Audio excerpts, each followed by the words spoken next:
एक साइड में पड़े हुए हैं। हमारा ऑल इंडिया में डिप्लॉयमेंट होना चाहिए, हमें आर्मी की सुविधा मिलनी चाहिए। आर्मी के जवान का 22,000 एक पे बनता है, पेंशन बनता है, जबकि हमारे जवान का पेंशन जो है 13,000 12,000 पेंशन बनती है। आप लगा लीजिए कितनी डिस्पैरिटी है, कितना भेदभाव है हमारे लिए। सरकार अपने सैनिकों के हमेशा साथ खड़े रहने की बात करती है। रक्षा मंत्रालय की तरफ से भी पूर्ण सुविधाएं देने के बड़े बड़े वादे किए जाते हैं। जी हाँ, नमस्कार, मैं हूं आपके साथ अरशद खान और आप देख रहे हैं देवभूमि टीवी। आपको बताना चाहेंगे, विगत 24 तारीख को असम राइफल्स का स्थापना दिवस था। इस दिन पर जो है तमाम असम राइफल्स के पूर्व सैनिकों ने जोरदार प्रदर्शन किए। आपको बताना चाहूंगा, ये प्रदर्शन राजधानी देहरादून में किया गया था। इससे पहले ये प्रदर्शन अपनी मांगों को लेकर देश की राजधानी दिल्ली में भी किया गया था। लेकिन क्या बात है, क्या वो मांगे हैं जो बार बार केंद्र सरकार से गुहार लगाई जा रही है। रक्षा मंत्रालय से इन मांगों को लेकर बात की जा रही है, लेकिन ये मांगे जो है पूरी नहीं होती है। इन्हीं से गुस्साए पूर्व सैनिकों ने केंद्र सरकार के खिलाफ जमकर नारेबाजी की, जोरदार नारेबाजी लगाई और जमकर हल्ला बोला। अब मैं आपको बताना चाहूंगा कि सन 1965 में जब असम राइफल्स की स्थापना हुई थी, तभी से असम राइफल्स के ये पूर्व सैनिक दोहरी नीति में जो है फंसे चले आ रहे हैं और लगातार एक के बाद एक, साल दर साल जो है राजनीति का शिकार होते नजर आ रहे हैं। आपको बताना चाहूंगा, इनकी मांगे हैं कि ये लोग जब काम करते हैं तो कहीं ना कहीं रक्षा मंत्रालय के अधीन ये सभी सैनिक असम राइफल्स के काम करते हैं, लेकिन इनको वेतन जो मिलता है वो गृह मंत्रालय की तरफ से मिलता है। यानी कि काम ये असम राइफल्स के सिपाही और सैनिक आर्मी का करते हैं, फौजी का काम करते हैं, सैनिक का काम करते हैं, और इनको वेतन और साथ में जो सुविधाएं मिलती हैं वो पुलिस की सुविधाएं इनको दी जाती है। बस इतनी सी यही इनकी मांग है। इन असम राइफल्स के सैनिकों की मांग है कि इनको वेतन जो है रक्षा मंत्रालय के अनुसार दिया जाए। इनको वेतन जो है, इनको सुविधाएं जो हैं कहीं ना कहीं सैनिकों वाली दी जाए, पुलिस वाली ना दी जाए। इन मांगों को लेकर अब ये तमाम कर्मचारी कहां से निराश होकर लौटे हैं, कहां से इनको आश्वासन मिला है, ये मैं आपको बताना चाहूंगा। इन सभी सैनिकों ने CDS बिपिन रावत से मुलाकात की है, रक्षा मंत्रालय से इन्होंने मुलाकात कर ली है, गृह मंत्रालय से इनकी बातचीत हुई है। वहीं आपको बताना चाहूंगा, तमाम असम राइफल्स के अधिकारियों से इन्होंने बात कर ली है, जनरल कर्नल तक ये सभी पूर्व सैनिक पहुंचे हैं। ये मांग जो है पूर्व सैनिकों ने उठाई है, क्योंकि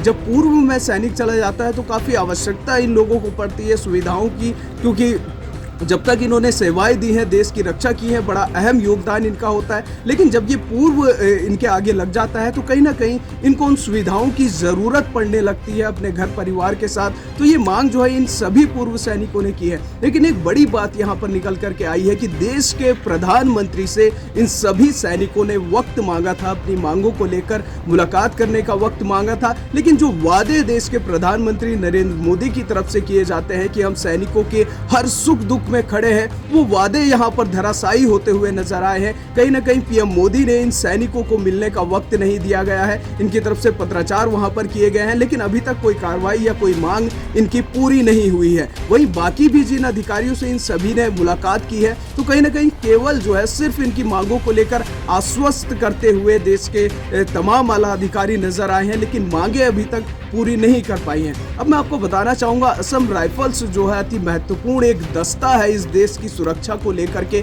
जो बॉर्डर पर भी तैनात रहता है, आंतरिक सुरक्षाओं में भी अपना अहम योगदान निभाता है। आपको बताना चाहूंगा कि शौर्य की गाथाओं में भी असम राइफल्स कम नहीं है। कुल मिलाकर के 184 चक्र इनके पास है, जिनमें से कई प्रकार के चक्र मैं आपको बताना चाहूंगा। कीर्ति चक्र इनके पास है, वीर चक्र इनके पास है। तो ऐसे कई चक्र हैं जो इन्होंने देश का नाम रोशन किया है, शौर्य की गाथाओं में अपने नाम जो है सबसे ऊपर लिखाए हैं। लेकिन मांग सैनिकों की सुविधाओं की, मांग सैनिकों वाला वेतन की जो है, ये इनकी पूरी होती हुई नजर नहीं आई है। अब सुनिए, पूर्व सैनिक है हमारे साथ, पूर्व जनरल जो हमारे साथ हैं, कर्नल हमारे साथ हैं, इन लोगों का क्या कुछ कहना है, किस प्रकार से इन्होंने केंद्र सरकार से नाराजगी जताई है, देखिए वीडियो में।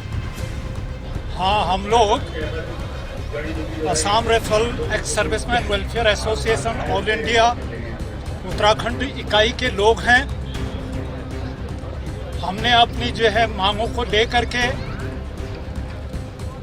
सुप्रीम कोर्ट में जो है याचिका भी दायर कर रखी है, और उसके अलावा हम गवर्नमेंट के जितने भी अधिकारी हैं सीनियर अधिकारी हैं, मंत्रीगण हैं, उन सब से जो है मुलाकात करते हुए आए हैं। हमने लगभग 32 से 35 मीटिंग कर ली है, जिसमें कि हमारे रक्षा मंत्री, गृह मंत्री, हमारे सचिव, defence secretary, home secretary, joint secretary police और हमारे सीओएस जो कि अभी सीडीएस है, चीफ ऑफ डिफेंस स्टाफ है, जनरल बिपिन रावत।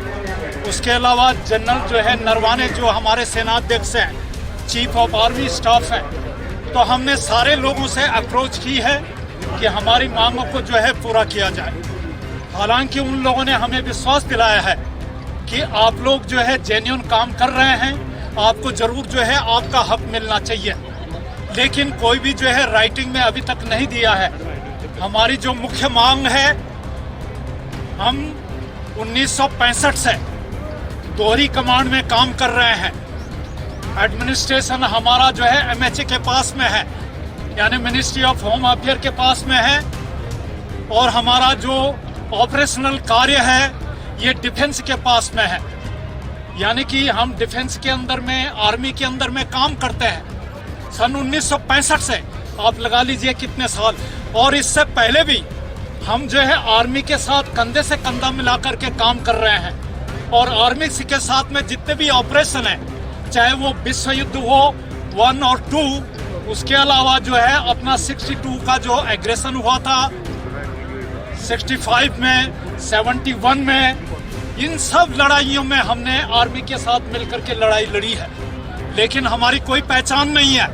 इसी पहचान को लेकर के आज हम आपके सामने हैं, और हमें फख्र इस बात करके आप जो है इस चीज़ को कवर कर रहे हैं। और मैं आपकी भी जो है मतलब पूरे दिल से आपका एहसानमंद हूँ कि आप इस तरीके से कोऑपरेट हमें कर रहे हैं। हम जरूर इसको जो है याद रखेंगे, और फ्यूचर में भी आप जो है हमें सहयोग करते रहेंगे।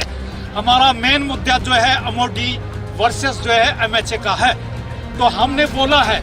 लेकिन एमओडी में जो भी है, आप समझ लीजिए कि हमारे पास जो है 80% लोग आर्मी के अफसर हैं जो हमें कमांड कर रहे हैं। हमारे डीजी से लेफ्टिनेंट जनरल से लेकर के कैप्टन तक वो हमें कमांड कर रहे हैं। वो अपना सब डिफेंस का हिसाब किताब पूरी सुविधा ले रहे हैं, हमको कोई सुविधा नहीं है। तो हम बोल रहे हैं, हमारा डेपुटेशन का जो मैं बात कर रहा हूँ, ये डेपुटेशन जो है 1891 से शुरू हुआ।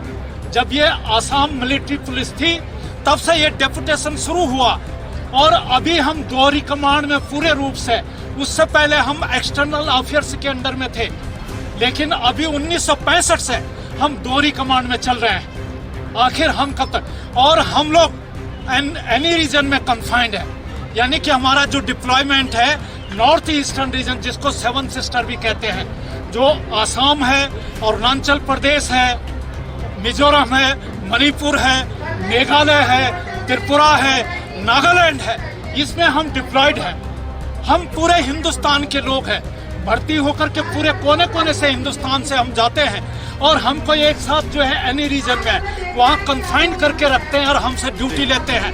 हमें जनरल रावत जो है 3 कोर कमांडर कभी हुआ करते थे, जो कि दीमापुर रंगापार में है। उनको पता है कि हम क्या ड्यूटी कर रहे हैं, और उन्होंने हमें जो है आश्वासन दिया कि पक्का आपका हक बनता है। इसके अलावा जिनको भी हमारे जो पैटर्न इन चीफ हैं, वो जनरल वीएस कार्निक हैं, वो हमारे पैटर्न इन चीफ है।